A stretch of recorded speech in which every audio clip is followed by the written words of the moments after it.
कर्म मुझे बांधता नहीं, क्योंकि मुझे कर्म के प्रतिफल की कोई इच्छा नहीं। हे अर्जुन, हम दोनों ने कई जन्म लिए हैं, मुझे याद है, लेकिन तुम्हें नहीं। वह जो वास्तविकता में मेरे उत्कृष्ट जन्म और गतिविधियों को समझता है, वह शरीर त्यागने के बाद पुनः जन्म नहीं लेता और मेरे धाम को प्राप्त होता है।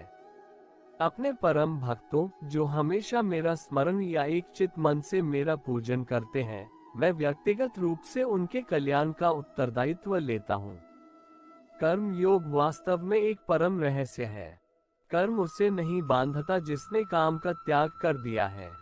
बुद्धिमान व्यक्ति को समाज कल्याण के लिए बिना आसक्ति के काम करना चाहिए। जो व्यक्ति आध्यात्मिक जागरूकता के शिखर तक पहुंच चुके हैं, उनका मार्ग है निस्वार्थ कर्म। जो भगवान के साथ संयोजित हो चुके हैं, उनका मार्ग है स्थिरता और शांति। यद्यपि मैं इस तंत्र का रचयिता हूँ, लेकिन सभी को ये ज्ञात होना चाहिए कि मैं कुछ नहीं करता और मैं अनंत हूँ। जब वे अपने कार्य में आनंद खोज लेते हैं, तब वे पूर्णता प्राप्त करते हैं।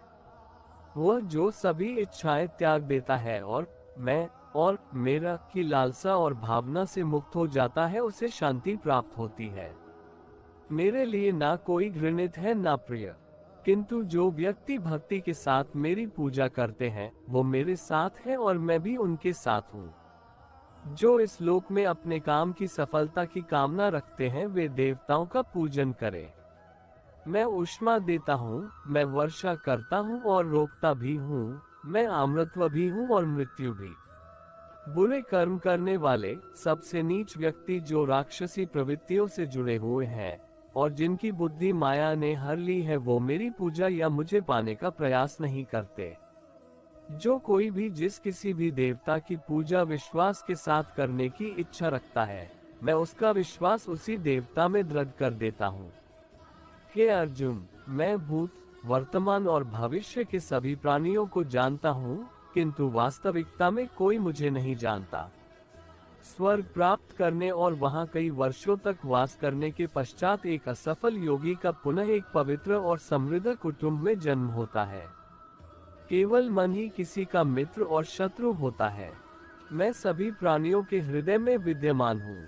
ऐसा कुछ भी नहीं, चेतन या अचेतन, जो मेरे बिना अस्तित्व में रह सकता हो। वह जो मृत्यु के समय मुझे स्मरण करते हुए अपना शरीर त्यागता है, वह मेरे धाम को प्राप्त होता है। इसमें कोई संशय नहीं है। वह जो इस ज्ञान में विश्वास नहीं रखते, मुझे प्राप्त किए बिना जन्म और मृत्यु के चक्र का अनुगमन करते हैं।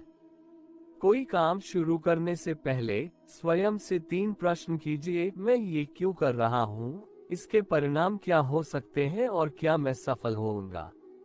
और जब गहराई से सोचने पर इन प्रश्नों के संतोषजनक उत्तर मिल जाएं, तभी आगे बढ़े। व्यक्ति अकेले पैदा होता है और अकेले मर जाता है, और वो अपने अच्छे और बुरे कर्मों का फल खुद ही भुगतता है, और वह अकेले ही नरक या स्वर्ग जाता है। भगवान मूर्तियों में नहीं है। आपकी अनुभूति आपका ईश्वर है। आत्मा आपका मंदिर है। अगर सांप जहरीला ना भी हो तो उसे खुद को जहरीला दिखाना चाहिए। इस बात को व्यक्त मत होने दीजिए कि आपने क्या करने के लिए सोचा है। बुद्धिमानी से इसे रहस्य बनाए रखिए और इस काम को करने के लिए दृढ़ रहिए। शिक्षा सबसे अच्छी मित्र है। एक शिक्षित व्यक्ति हर जगह सम्मान पाता है। शिक्षा सौंदर्य और यौवन को परास्त कर देती है। जैसे ही भय आपके करीब आए, उस पर आक्रमण कर उसे नष्ट कर दीजिए।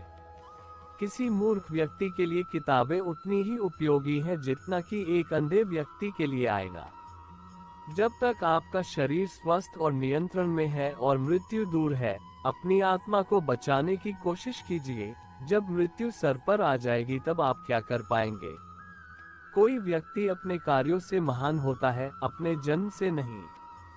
सर्प, नृप, शेर, डंक मारने वाले ततैया, छोटे बच्चे, दूसरों के कुत्तों और एक मूर्ख, इन 7 को नींद से नहीं उठाना चाहिए।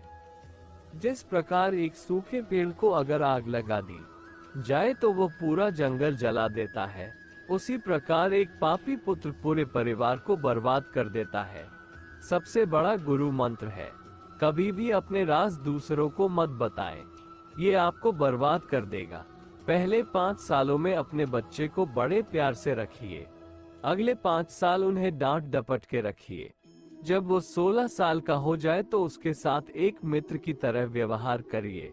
आपके वयस्क बच्चे ही आपके सबसे अच्छे मित्र हैं।